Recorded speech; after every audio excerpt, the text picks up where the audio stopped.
سرنوشت خانمی که توسط طالبان در هنگام رابطه جنسی با رئیس امر بی‌معروف هرات بازداشت شد. چند روز پیش خبری شوک آور منتشر شد مبنی بر اینکه یک خانم افغان در هنگام برقراری رابطه جنسی با رئیس امر بی‌معروف طالبان در هرات بازداشت گردید. این خانم که از بلوسپاری زندجان هرات از بدلیل شرایط سخت مالی و فقر وارد رابطه با این مقام طالبان شده بود.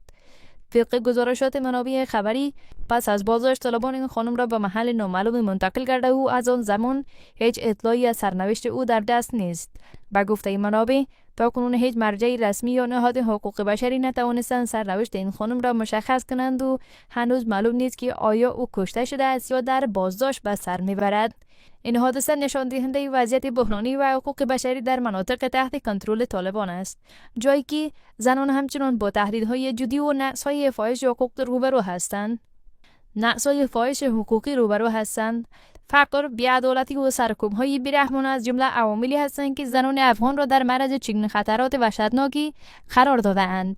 حالا که چند روز از این واقعه گذشته است، هنوز هیچ پاسخ روشنی از سوی طالبان یا مقامات رسمی در خصوص وضعیت این خانم داده نشده است که نگرانی‌های حقوق بشری را افزایش داده است.